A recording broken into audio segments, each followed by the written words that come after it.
My name is Tiffany Mitchell, and I was born into what seemed like a typical middle-class family in a quiet suburban neighborhood. My parents, David and Sarah Mitchell, were absolutely obsessed with child development techniques and early learning methods. They had stacks of parenting books everywhere in our house, and Mom was always talking about some new theory she'd read about. Sarah, don't you think we're overdoing it a bit? I remember my dad asking one evening as Mom struggled to teach me simple arithmetic. I was barely 3. No, David, these are crucial developmental years, Mom insisted, showing him yet another colorful flashcard. The books say we need to start early. Looking back. Now, I can't help but laugh at how ordinary my development was, despite their tireless efforts. I sat up, walked, and talked right on schedule. No prodigy here. But instead of accepting that every child develops at their own pace, my parents saw me as their first failed experiment. Everything changed when my sister Jessica was born. I was 3 years old, and suddenly our house transformed into what felt like a baby genius boot camp. Mom had even taken special courses by then, determined not to make the same mistakes she thought she'd made with me. The difference in how they approached raising Jessica was stark. Where I had regular toys, Jessica had educational development tools. Where I had picture books, Jessica had cognitive enhancement materials. Every milestone became a celebration. Her first words came early. She walked before her peers, and she could solve puzzles meant for older kids. My grandparents, Peter and Eleanor Mitchell, lived just a few blocks away, and their house became my sanctuary. They treated Jessica and me exactly the same, showering us both with the same love and attention. I remember one particular Sunday afternoon when I was about 5, sitting on Grandma Eleanor's lap as she read stories to both Jessica and me. Both of my granddaughters are perfect just the way they are, Grandma would say, giving us each a cookie. This always seemed to irritate Mom, who would purse her lips and mutter something about acknowledging exceptional talent. Sarah, Grandma once said firmly during a family dinner, children need love, not pressure. They're not science experiments. Mom, you don't understand modern parenting. Dad jumped to Mom's defense. Jessica shows real promise. We need to nurture that. I sat there pushing peas around my plate, already understanding that in my parents' eyes I was just the practice run, the rough draft before they created their masterpiece. Elementary school was a pretty normal experience for me. I wasn't at the top of my class, but I wasn't at the bottom either. I made friends, did my homework, and generally enjoyed being a regular kid. My report cards were filled with B's and the occasional A, which I thought was perfectly fine. My parents, however, barely glanced at them. Then came the day Jessica started school, but unlike me, who went to our local public school, my sister got a different treatment entirely. We've enrolled Jessica in the Wellington Academy for Gifted Children, Mom announced proudly at dinner one evening. They rarely accept children so young, but they were very impressed with her test scores. I remember choking on my milk. Wellington was that fancy private school across town, the one with the huge campus and Olympic-sized swimming pool. The tuition there cost more than a car. The spending didn't stop there. Every time Jessica complained about the workload or threw a tantrum about homework, our parents' solution was to throw money at the problem. I don't want to do math today, Jessica would whine. It's too hard. Tell you what, sweetie, Mom would say. If you finish your homework, we can go to the toy store and get that new dollhouse she wanted. It didn't take long for Jessica to figure out this game. Soon, every minor accomplishment came with a price tag. If I get an A on this test, can I get the new iPad? Or, I'll do extra credit if you buy me those designer shoes.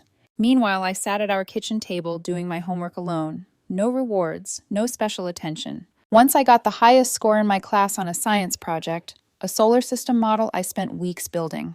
When I showed it to Mom, she just nodded and said, "That's nice, honey. Oh, did you hear Jessica got accepted into the advanced mathematics program?" The final straw came when I was 13. I had just finished decorating my room, the bigger of the 2 kids' bedrooms, with posters of my favorite bands and some photos of me with my friend.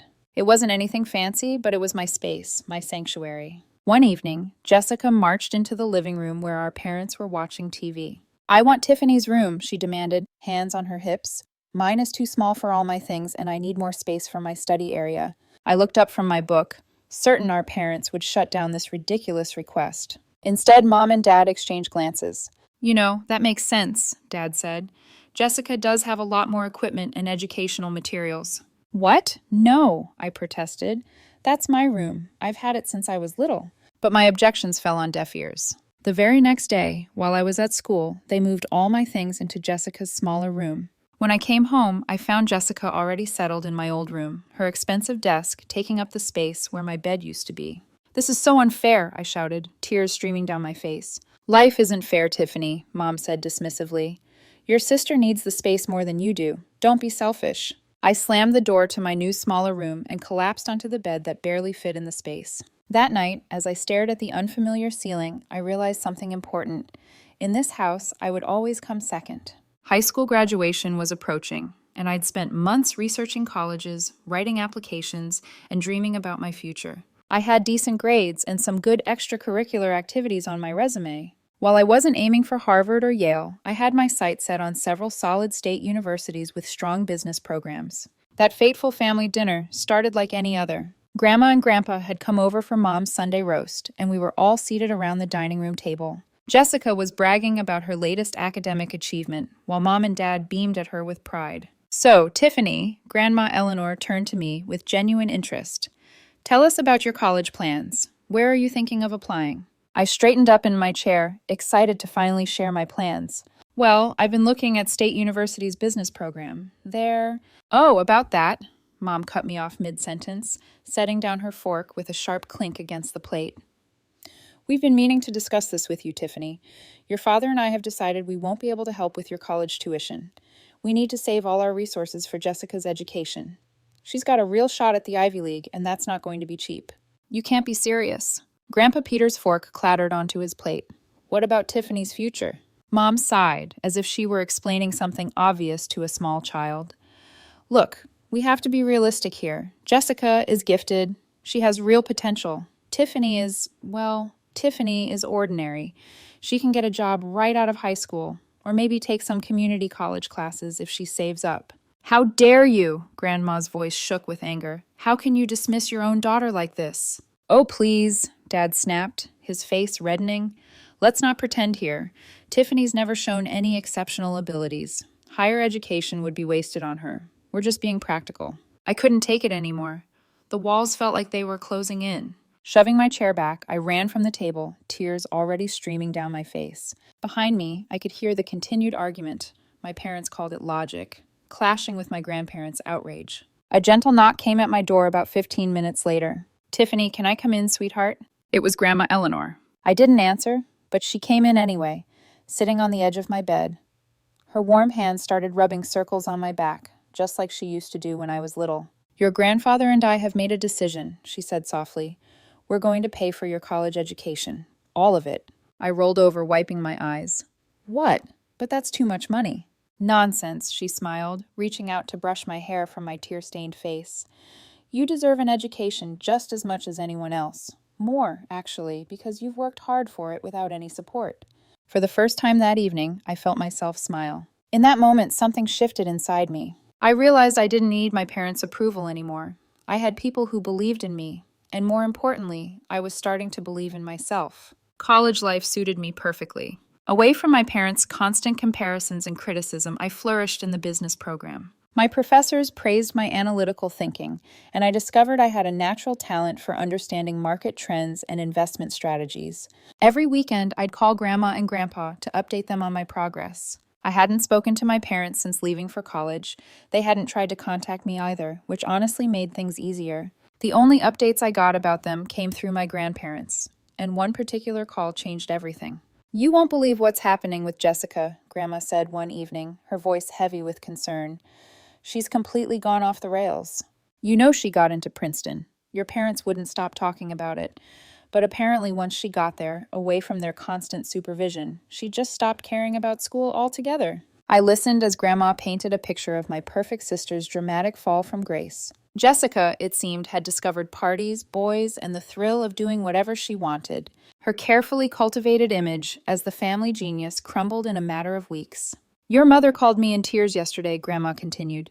"The dean's office sent them a warning letter. Jessica's barely attending classes, and when she does show up, she's either late or hungover." "What are Mom and Dad doing about it?" I asked. "Oh, they're beside themselves. They've tried everything. Threatening to cut off her allowance, promising her a new car if she brings her grades up, even flying out to Princeton to talk some sense into her. But Jessica just laughs it off.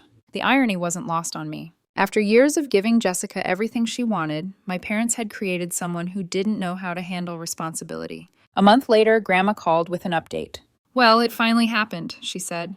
"Jessica got kicked out of Princeton, failed almost every class, and had too many disciplinary infractions to count." I could hardly believe it. The golden child, the genius, the one who was supposed to bring glory to the family name, kicked out of college after just 1 year. "She's moved back home," Grandma added. "Your parents are in shock. They keep saying there must be some mistake, that the university didn't understand Jessica's special needs as a gifted student."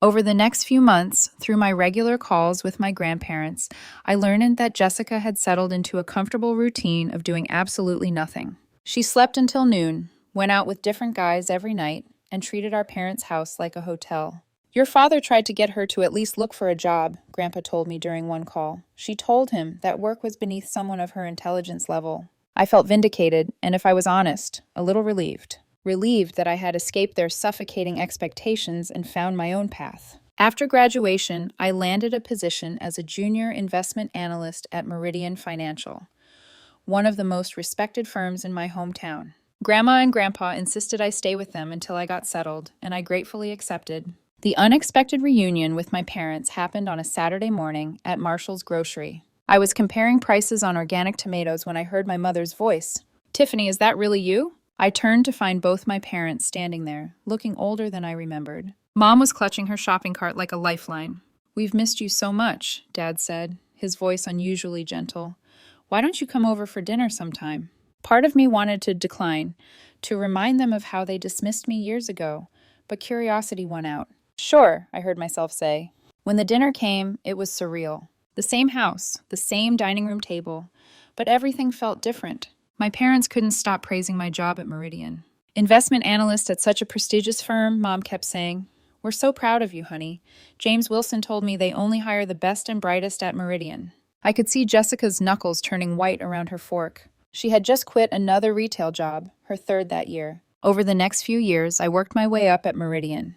Each promotion came with new responsibilities and challenges, which I tackled head-on. My parents started inviting me to regular family dinners, and I accepted occasionally, maintaining a careful distance while allowing them back into my life. Jessica, meanwhile, continued her pattern of short-lived jobs and long stretches of unemployment. She'd work as a waitress for a few months, then quit because it was beneath her. She'd try reception work, then leave because it was too boring. Everything changed again at one of our family gatherings. Jessica burst through the front door, dragging along a tall, well-dressed man in his 30s. "Everyone, this is Charles," she announced triumphantly. "My boyfriend." Charles was polite, well-spoken, and clearly from money. Jessica spent the entire evening shooting smug looks my way. "See?" she finally said during dinner, her voice dripping with satisfaction. "I bet you didn't expect me to find someone before you did, Miss Career Woman." I just shrugged and took another bite of Mom's pot roast.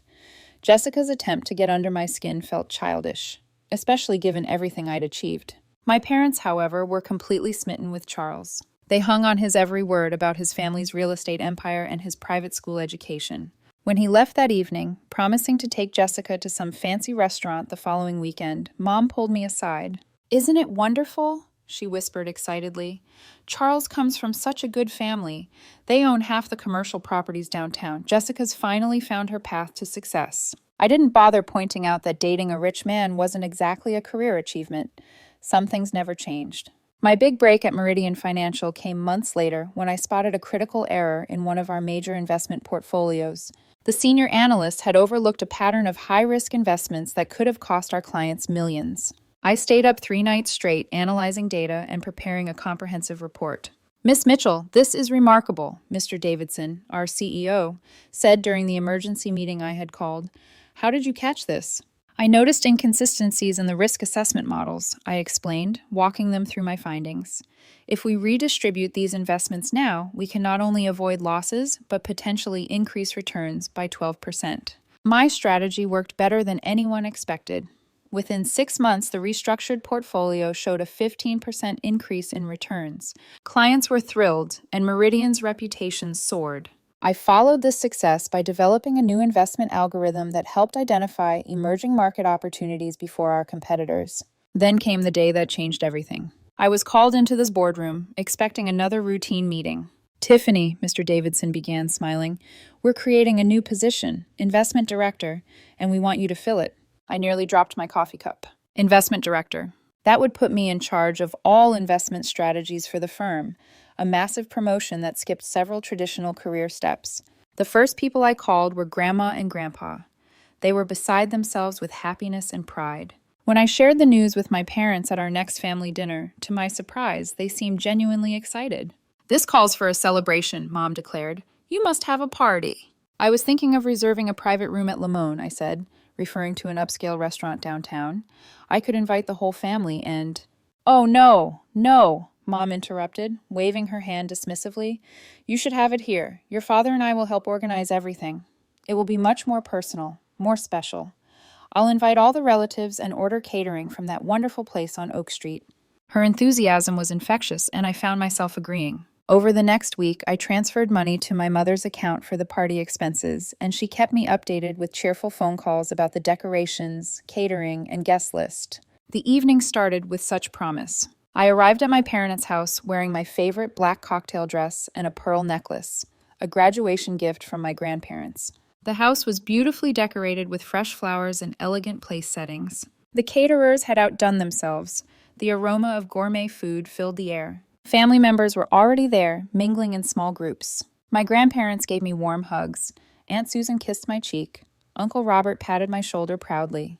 Jessica was holding court in the living room, wearing a stunning blue designer dress with Charles by her side in an expensive suit. Once all the guests had arrived, we gathered around the large dining table. I stood up, champagne glass in hand, ready to make my announcement. I'd like to thank everyone for coming tonight, I began. Oh, sweetie, let me— Mom jumped up, cutting me off mid-sentence. Her voice was almost singing with excitement, but not for the reason I expected. We've gathered here today, she announced, beaming at the assembled family members, to celebrate a wonderful occasion. Our beautiful Jessica and her wonderful Charles are engaged to be married. The room erupted in gasps and congratulations. Jessica pretended to blush, showing off a massive diamond ring I hadn't noticed before. Charles smiled proudly beside her. I fell back into my chair, my champagne glass nearly slipping from my fingers.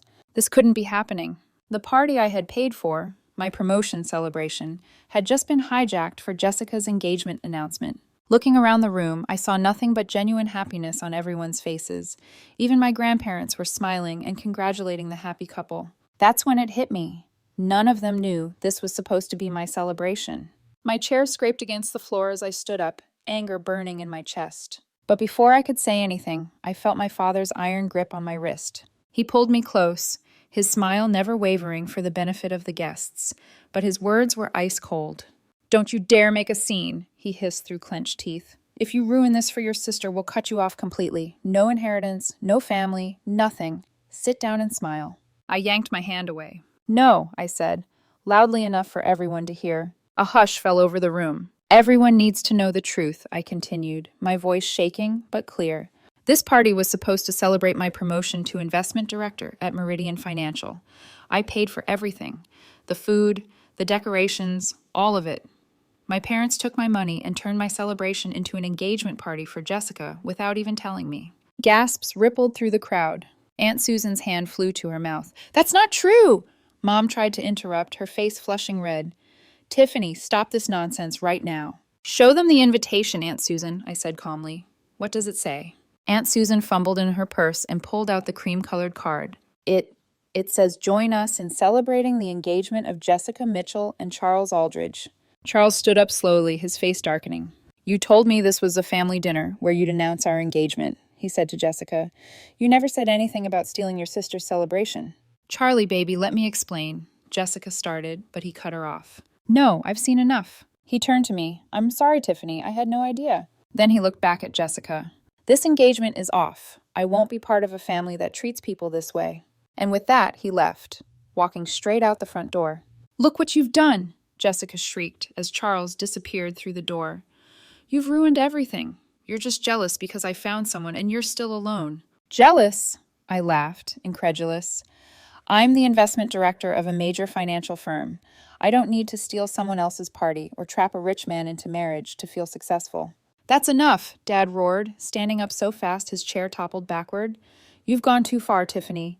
You're no longer part of this family. Consider yourself disinherited." "Fine by me," I said coldly. But before I could take another breath, Grandpa's voice thundered across the room. "Actually, David," he said, rising to his feet with Grandma beside him, "her inheritance won't matter much." The room went dead silent. "Eleanor and I have already changed our will," Grandpa continued, his gaze fixed on my parents. "Everything we have is going to Tiffany." "What?" Mom gasped. "You can't be serious." "She's the only one in this family with any integrity," Grandma added firmly. "We've watched for years as you favored Jessica and pushed Tiffany aside. No more." The evening erupted into chaos. Relatives began whispering and exchanging stunned looks.